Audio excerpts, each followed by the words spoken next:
Welcome back to the Deep Dive, the knowledge shortcut that, well, cuts through the noise. Today, we're setting our coordinates for the beautiful parish of Portland, Jamaica. We're diving into the Bayview Eco Resort and Spa in Port Antonio. Yeah, and our sources today, they create this really fascinating bit of tension.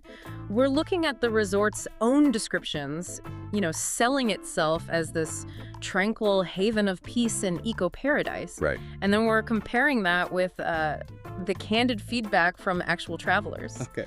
So our mission here is to kind of synthesize all this for you, the learner, so you can really understand the identity of this place. It's a 33-room boutique hotel. And the big question is, does it live up to that promise?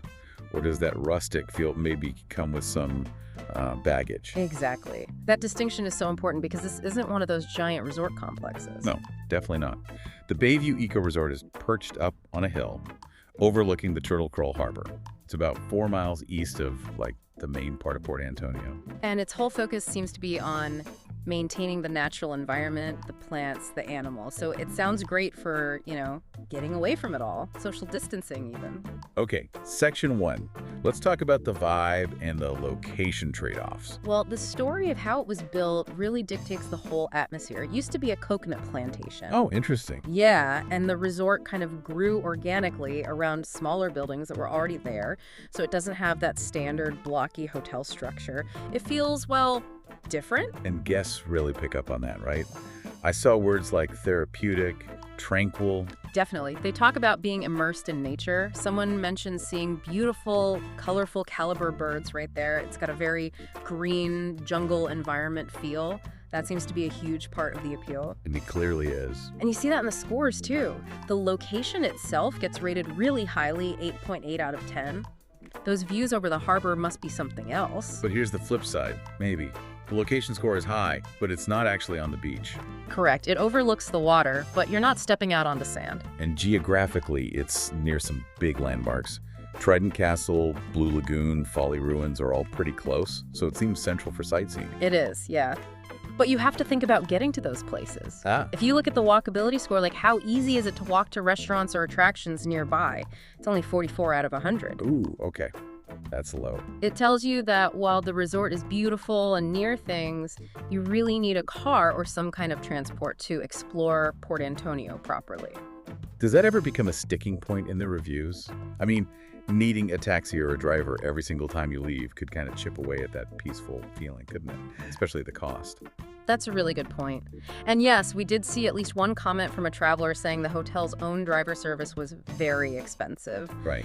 So while the location's convenient to attractions, actually reaching them means budgeting for transport pretty consistently. That's a key detail for you, the learner, to factor in. Okay, section 2 then. Accommodation and how the value changes between room types. Given that you might be spending more time at the resort, or relying on it, let's look at the rooms.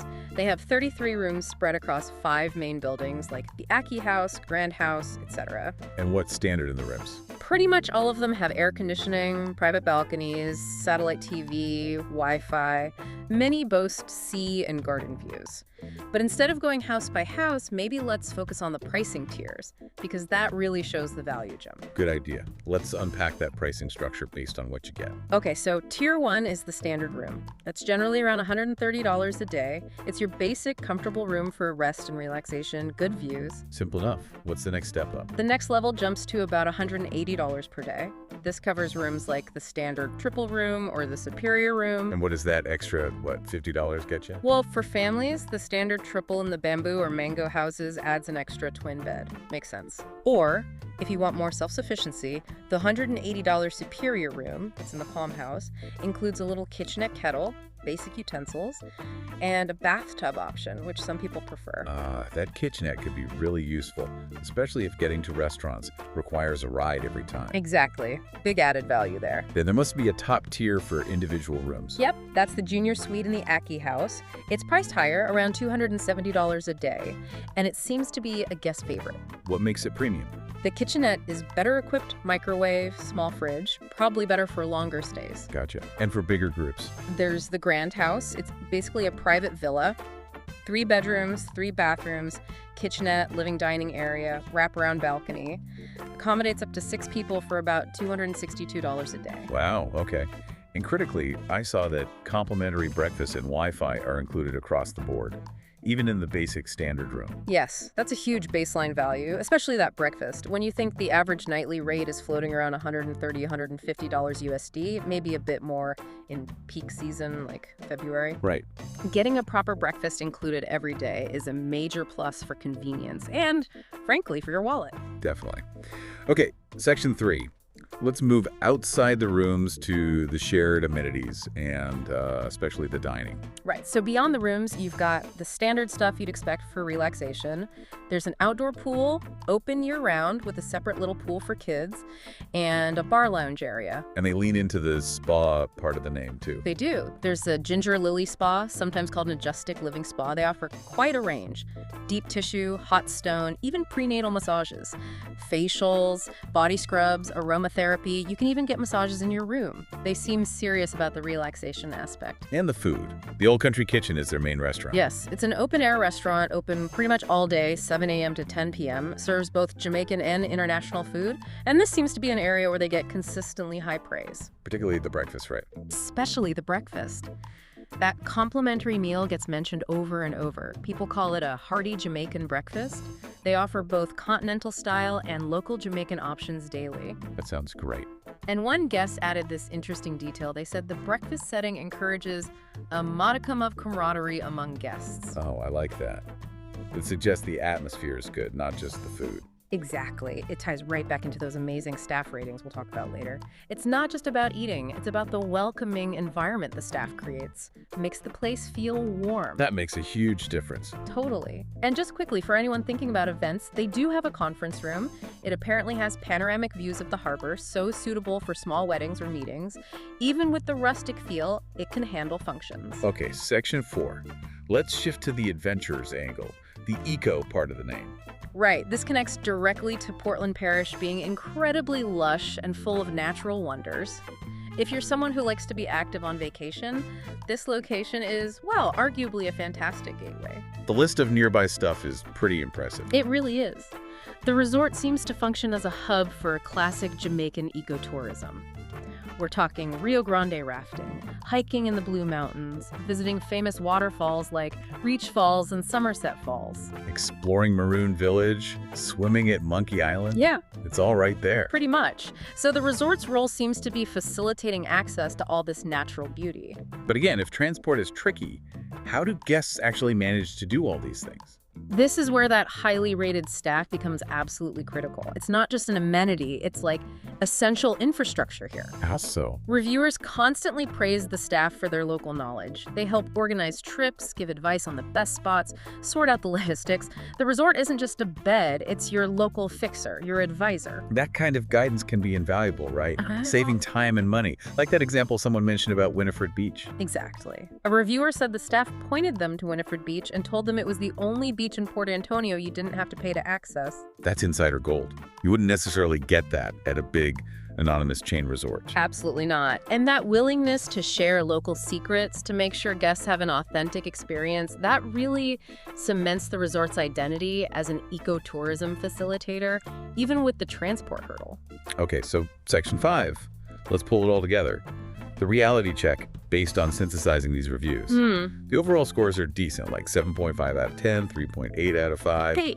But we need to look closer, right? Yeah, you have to break it down. There's a really clear split in the feedback. The things that rely on people and nature, phenomenal, staff professionalism and friendliness gets a 9.0 out of 10. That's huge. Wow. The views, the peaceful atmosphere, the seclusion, consistently described as 5-star experiences. The breakfast, as we said, is a major highlight. There's a but coming, isn't there? There is. The scores drop quite a bit when you look at the physical aspects. Yeah. Facilities only scores a 7.1. Cleanliness is better at 8.3, but not stellar. This is the core of that trade-off we talked about earlier. So this goes back to it being an older property, evolved from a plantation. Precisely. It's authentic, it's boutique, it's not chain. But that means the infrastructure itself, bathrooms, general room upkeep, sometimes gets described as slightly worn out or needing a refresh. It's specific examples? We saw mentions of things like a broken bathroom door in one review, or inconsistent Wi-Fi, especially if you were far from the main reception building. These were sometimes in older reviews, but it paints a picture. So the very thing that gives it charm, that unique, non-cookie cutter layout, is also potentially the source of maintenance issues. That seems to be the heart of it.